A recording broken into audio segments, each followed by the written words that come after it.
Hey all. Sorry about that. So, another video, huh?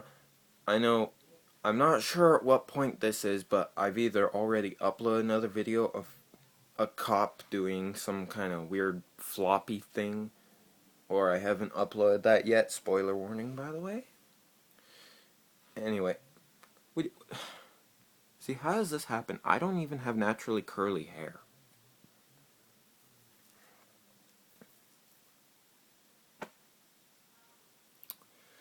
Oi. And see, I'm not one of those people who likes to go, get ready before the video. I don't do that. I just outright grab my phone and start recording. Anyway, you're probably here for what Cybertron was like before the war. Oh boy, shall we get started? So, when you say before the war on Cybertron, it's very generalized. Because there's been war on Cybertron for centuries. When a war happens here on Earth, big deal. I mean, like, what are we gonna do about it? But when a war happens on Cybertron, it's so normal, nobody even knows about it. And if they do, it's just like, oh, another war happened? Cool. Okay. But in a time where there was no war, really, it wasn't really that screwed up. In fact, Cybertron was a lot like Earth, in many ways, really. They, in fact, there were even different countries, different continents, different ethnic races. Yeah, there were even different forms of Cybertronian to prove that. So, yeah, back then, the form of being a race, like being a different country type Cybertronian, it's the same as here on Earth. Only for them, you have people who turn into different types of vehicles or something like that. But there wasn't really any racism on Cybertron. Everybody was happy, they were a peace-loving people. They had their occasional military bases around the place. That's normal, that's self-defense. There was this one librarian named Orion Pax. Not an overly normal dude. Very, what's the word? Very pessimistic, is it? No, pacifist. He was pacifistic. He hated weapons, he hated war, he hated violence, he hated negativity in general. He became friends with one relatively decent fellow named Megatronus, which is what I based my name off of. Megatronus was a gladiator in the pits of Chaos. He was a nice guy, a nice enough guy. He had a bit of a temper, though. I mean, Orion never got on his bad side because Orion is like that one person that everybody loves, even though he does all the right stuff. Whereas Megatronus was like a bad guy and people loved him for it. So they were like opposites from the beginning. Anyway, so they were really good friends. But after Orion was promised position of the next prime, because all the primes had been, they had all died off, they were gone. Orion was sworn in to be the next prime. So he went from Orion Pax to just Optimus. Plot twist! So yeah, he wasn't Optimus Prime, he was just Optimus. Megatronus, however, Orion's brother in arms, essentially, got very pissed off. So, a few days later, Megatronus returned to the library where Optimus worked, and where Optimus's girlfriend, yes, Optimus had a girlfriend, her name was Ariel. They were hanging out at the library where he worked, Megatronus came out of nowhere, nearly killed Optimus and injured Ariel, thanks to the... Was it the aerial bots? I think so. Yeah, the aerial bots. They brought Optimus and Ariel to Alpha Trion, Orion's mentor of sorts, and he repaired them. Optimus was then known as Optimus Prime, and Ariel was changed into Elita 1. At this point, Megatron had started war. Megatronus shortened his name to Megatron. Had a nicer ring to it or something like that. So, Megatron, he was very pissed. He wanted to be the next Prime, but his opportunity was taken from him by his own brother. Yeah, I mean, he obviously wouldn't take on to that, because becoming a Prime is like becoming a god, or a Jedi, or something like that. Then after that, Optimus decided, I have no options left. I'm the next Prime. I have to lead the Autobots. But because he cared so much about Elita 1, he didn't want her to get into danger. So he sent her somewhere safe, and yeah, they essentially broke up. That was kind of sad. And then from there, Optimus and Megatron were mortal enemies. It's quite a story. I would love to see a movie based off of that. But long before that, some of the Autobots that Optimus knew were Jazz, Ironhide, Ratchet, and Bumblebee. Jazz, at that point, he was just a music guy. He loved playing music of all sorts.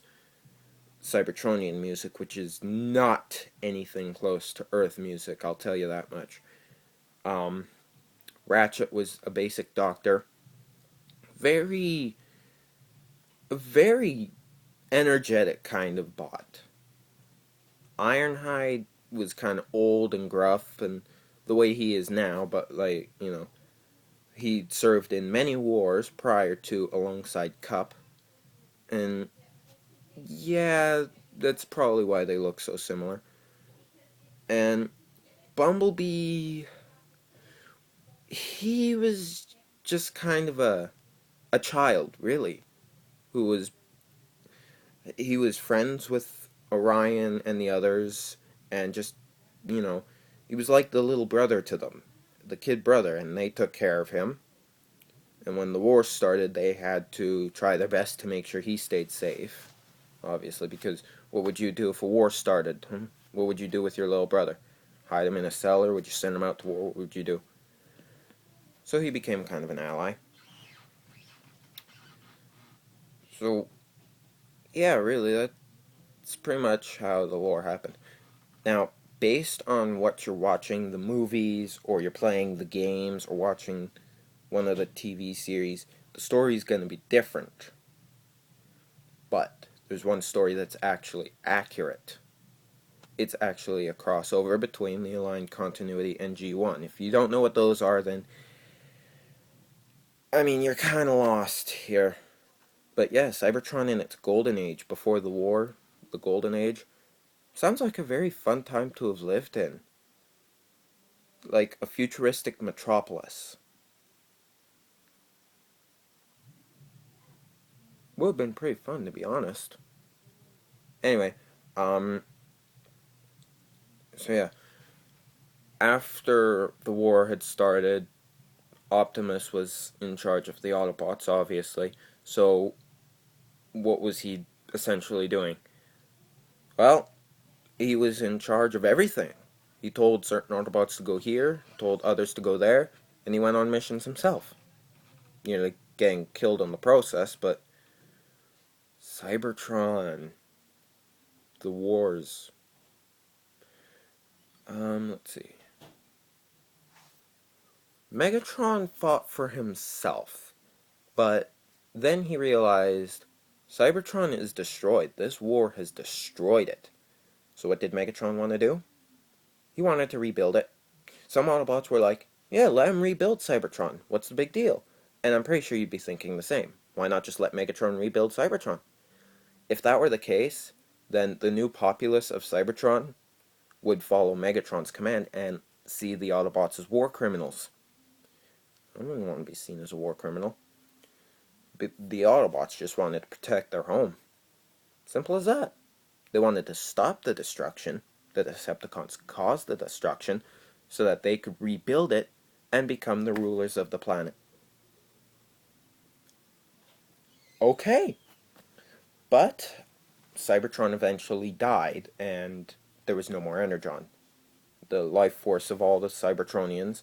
So the Autobots tried to flee to a new world where they could sustain life and live there, essentially.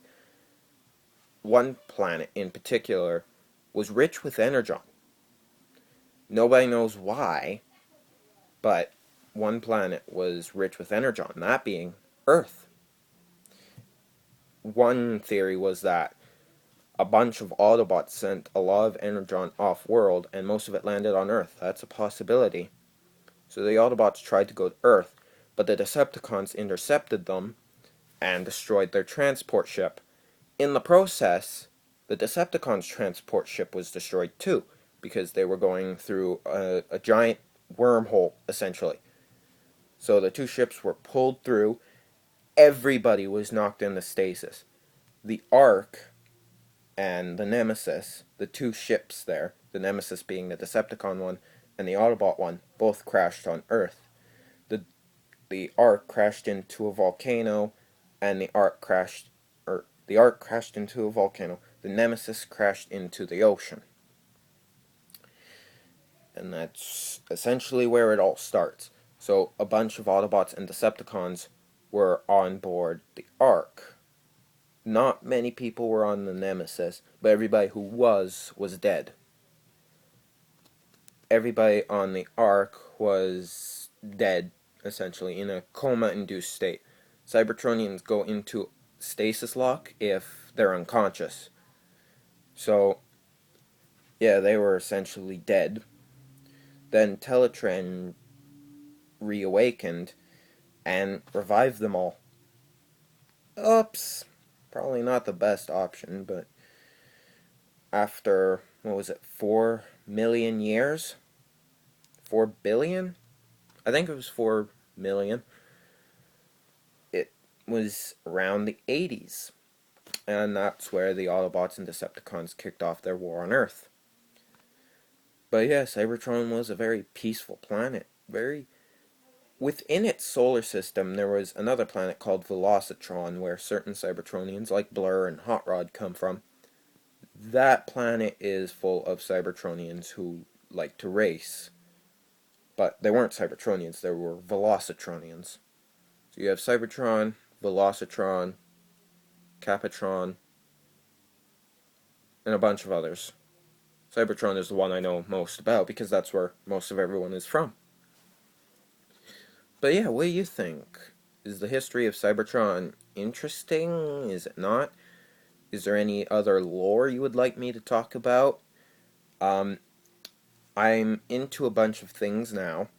So I'll be talking about Transformers, GTA, Avengers, Red Dead Redemption, maybe on the rarest occasion, maybe Star Wars. Highly unlikely, but it's possible. And maybe even John Wick. I mean, I recently saw the third one. Not going to spoil it, but it was awesome. Oh shit, I just spoiled it, didn't I? Saying a movie is awesome is essentially spoiling it, because you're setting a standard there, and I spoiled it. But it's a pretty good movie, you should see it. But yeah, I saw John Wick, and I might be talking about John Wick in the future. But yeah, if you want me to talk about any movies or anything, just let me know. Any games, again, let me know. And I will try to. Just for the sake of goodness, no Fortnite.